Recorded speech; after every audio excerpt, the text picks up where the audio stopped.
धूप जैसे आसमान से आग बनकर उतर रही थी। जेठ की दोपहर थी।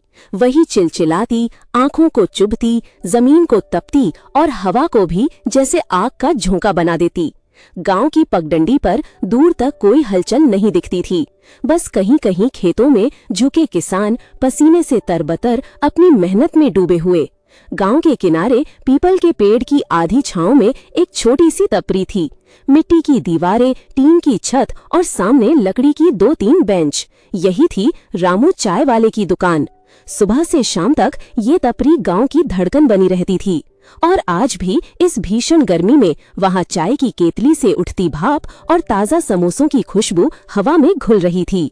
रामू ने कढ़ाई में समोसे पलटते हुए आवाज लगाई, अरे महेंद्र, जल्दी आओ, आज गरम गरम निकले हैं। महेंद्र सिर पर गमछा रखे पसीने से तर खेत से सीधा टपरी पर आ गया। 4 दे दो पहले, फिर चाय बना देना, आज तो जान निकल गई धूप में। रामू हंसा, धूप निकाले या तुम खुद ही निकाल देते हो जान, काम इतना करते हो। पास ही बैठे छोटू ने बीच में कहा, काका आज मुझे भी एक समोसा देना उधार में। रामू ने उसे आंख दिखाते हुए कहा, हर दिन उधार, तेरे बाप से ही वसूल करूंगा एक दिन। सब हंस पड़े। महेंद्र ने पहला कौर लिया और आंखें बंद कर लीं। वाह, यही मजा है जिंदगी का। उसी समय गुड्डू अपनी चुस्की की बाल्टी लेकर आया। किसको चाहिए ठंडी चुस्की? लाल, पीली, हरी सब है। इधर देख, महेंद्र ने कहा, पहले समोसा, फिर चुस्की, फिर चाय, पूरा इलाज है गर्मी का। रामू चाय चढ़ाते हुए बोला, तुम लोगों के लिए ही तो ये दुकान चलती है। दूसरा किसान बबलू हंसते हुए बोला, नहीं रामू, ये दुकान नहीं, ये तो हमारा अड्डा है। अड्डा नहीं, अदालत है। पीछे से बूढ़े दादाजी आते हुए बोले, यहाँ हर बात का फैसला होता है। रामू ने तुरंत एक कुल्हड़ में चाय भरकर उन्हें दी। लो दादा, आपके बिना तो अदालत अधूरी है। दादाजी ने चाय की चुस्की लेते हुए कहा, आजकल के लड़के बस मोबाइल चलाते हैं, हमारे समय में। महेंद्र ने बीच में ही हंसते हुए कहा, फिर शुरू हो गए दादा। सब फिर हंस पड़े। गुड्डू ने छोटे बच्चों को चुस्की देते हुए कहा, धीरे खाओ, नहीं तो दांत दर्द करेगा। एक बच्चा बोला, नहीं करेगा, रोज खाता हूँ। उधर से सीता आई, रामू और आटा ले आई हूँ, आज भीड़ ज्यादा लग रही है। रामू ने कहा, अच्छा किया, आज तो सब खेत से सीधे यहीं आ रहे हैं। सीता ने महेंद्र से पूछा, भाभी कैसी हैं? ठीक हैं, बस गर्मी से परेशान हैं। दोपहर में तो सब आंगन में ही बैठते हैं। हम भी, सीता बोली, कमरे में तो जैसे आग लगी रहती है।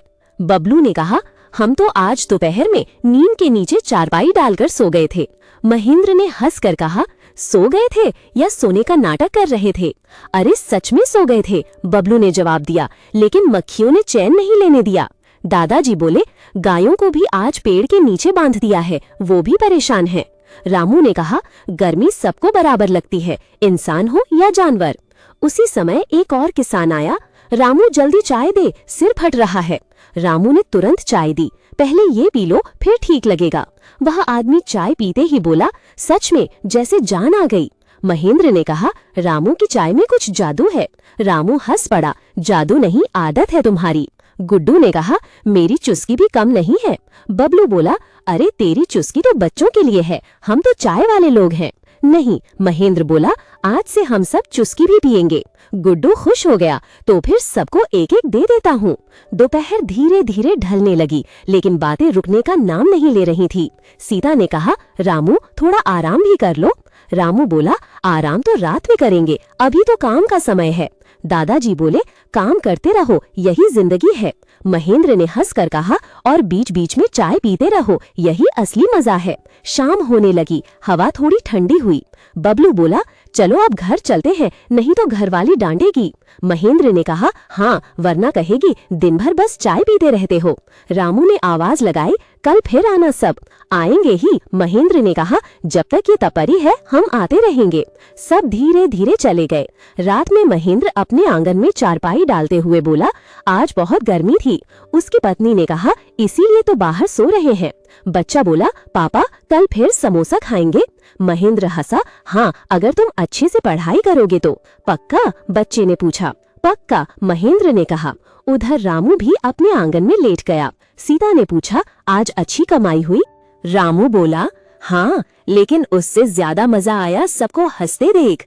सीता मुस्कुराई, यही तो असली कमाई है। रामू ने आसमान की तरफ देखते हुए कहा, कल फिर वही दिन होगा। सीता बोली, और वही चाय, वही समोसे। रामू हंसा, और वही लोग। अगली सुबह, रामू चाय तैयार है? महेंद्र की आवाज फिर गूंजी। रामू ने मुस्कुराते हुए जवाब दिया, बस आ जाओ।